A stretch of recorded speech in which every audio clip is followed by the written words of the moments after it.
আসসালামু আলাইকুম বন্ধুরা, কেমন আছেন আপনারা? আশা করি সবাই ভালো আছেন। আজকের আপনাদের জন্য নিয়ে এসেছি সোয়াবিনের মুইঠা সম্পূর্ণ নিরামিষ এই রেসিপি। তাহলে রেসিপিটা শুরু করা যাক। কড়ার মধ্যে বেশ কিছুটা পানি দিলাম, এর মধ্যে 1 চামচ নুন দিলাম। এবার এর মধ্যে আমি সয়াবিনগুলো ঢেলে দেব। এই রেসিপিটা দারুণ সুস্বাদুর হয়। একটি মজার ব্যাপার হলো, কাউকে না বলে খাওয়ান এই রেসিপিটা, সে সহজে বুঝতে পারবে না সে কি খেলো। একটি খুন্তির সাহায্যে এটাকে নেড়ে দেব। এখন দেখুন এটা ফুটে উঠেছে। এবার আমি একটু টিপে দেখে নেব নরম হয়ে গেছে। এবার আমি এগুলোকে একটি পাত্রে তুলে নেব। এবার এর মধ্যে ঠান্ডা পানি দিয়ে দেব। এবার আমি কি করব, হাত দিয়ে এগুলো ভালো করে চেপে চেপে পানিগুলো বের করে নেব। একদম শুকনো করে পানিগুলো পুরো বের করে নেব। তারপরে এগুলো একটি ব্লেন্ডার জারের মধ্যে আমি সয়াবিনগুলো দিয়ে দেব। এরপর আমি দুটো কাঁচা লঙ্কা এর মধ্যে দিয়ে দেব, আর এক টুকরো আদা দিয়ে এটাকে আমি ভালো করে বেটে নেব। দেখুন এইভাবে বেটে নেবেন, একদম শুকনো শুকনো, বেশি পানি রাখবেন না। এর মধ্যে 1 চামচ নুন দিলাম, ধনে গুঁড়ো 1 চামচ দিলাম। এরপরে নিয়ে নেব 1 চামচ জিরে গুঁড়ো। তারপর নিয়ে নেব, অবশ্যই এই রেসিপিটা বাড়িতে আপনারা বানাবেন। এরপরে আমি হলুদ গুঁড়ো নিয়ে নিলাম 1 চামচ, লঙ্কা গুঁড়ো নিয়ে নিলাম 1 চামচ। এরপর এর মধ্যে নিয়ে নেব বেসন, পরিমাণ মতো বেসন নেব।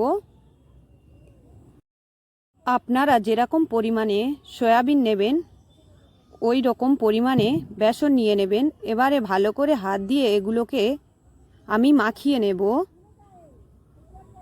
দেখুন এইভাবে মাখিয়ে নেব। মাখানো হয়ে গেছে। এবার হাতের সাহায্যে এগুলোকে এইরকম লম্বা লম্বা শেপ দেব। আমি এইভাবে সব মুইঠাগুলো বানিয়ে নেব। দেখুন আমি সব মুইঠা বানিয়ে নিয়েছি। দেখতে পাচ্ছেন, এইরকমভাবে আপনারা বানিয়ে নেবেন। তাহলে এগুলোকে ভেজে নেওয়া যাক। আমি কড়াতে বেশ কিছুটা তেল দিয়েছি। এগুলোকে আমি একটা একটা করে ছেড়ে দেব। দিয়ে একদম গ্যাসটাকে কমিয়ে দেব। দিয়ে এগুলোকে লাল লাল করে ভেজে নেব।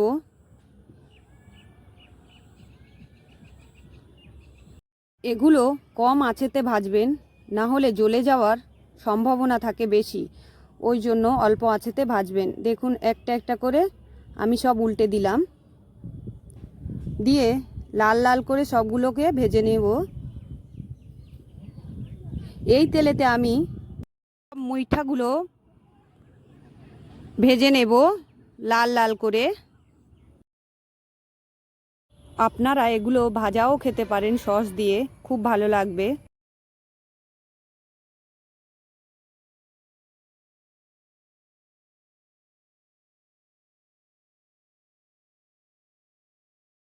আমার মুইঠাগুলো ভাজা হয়ে গেছে। এই তেলেতে আলুগুলো ভেজে নেব। আমি সব আলুগুলো এর মধ্যে দিয়ে দেব। অল্প অল্প আলুগুলো দিয়ে দিচ্ছি এর মধ্যে। দিয়ে গ্যাসটাকে একদম কমিয়ে দেবেন, না হলে আলুগুলো পুড়ে যেতে পারে।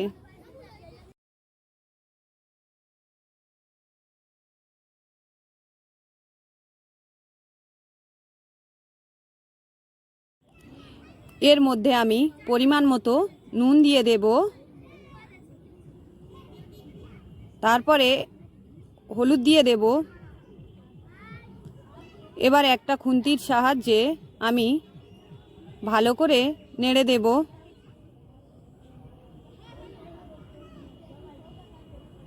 ঢাকা বন্ধ করে আলু ভাজলে তাড়াতাড়ি সিদ্ধ হয়ে যায়। আমার আলুগুলো ভাজা হয়ে এসছে, আমি এই আলুগুলোকে তুলে নেব। দেখুন আমার আলু সিদ্ধ হয়ে গেছে। এই তেলেতে আমি তেজপাতা দিয়ে দেব,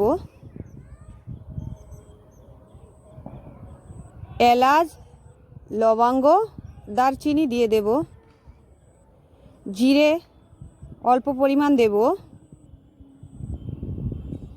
এরপর আদা আর কাঁচা লঙ্কা বেটে রেখেছিলাম, এটাকে দিয়ে দেব। টমেটো বাটা দিয়ে দিলাম।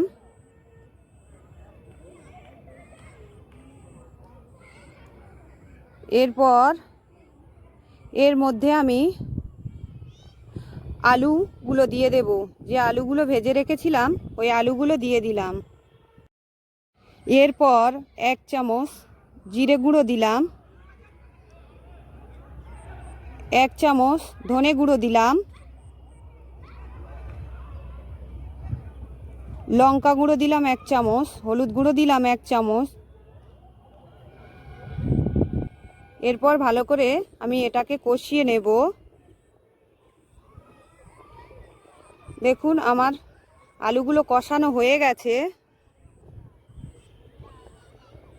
এরপর এর মধ্যে গরম পানি দিয়ে দেব। আপনারা চিনি খেলে এর মধ্যে চিনি দিতে পারেন, আমি দেব না এর মধ্যে চিনি, কারণ আমাদের বাড়িতে তরকারিতে চিনি পছন্দ করে না, তাই আমি চিনি দিলাম না। আপনারা দিতে পারেন।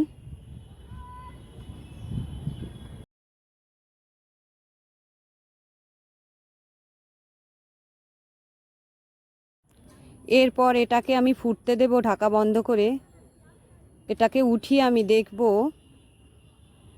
এরপর সব মুইঠাগুলো এর মধ্যে দিয়ে দেব।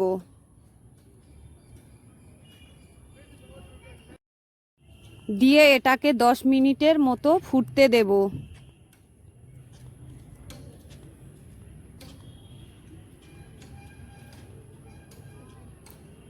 আর আমার রেসিপিটা ভালো লাগলে অবশ্যই আপনারা বাড়িতে বানাবেন। এরপর ঢাকা বন্ধ করে দিলাম।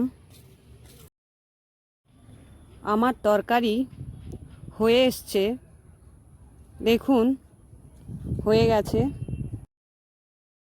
এবার আমি প্লেটের মধ্যে ঢেলে নেব।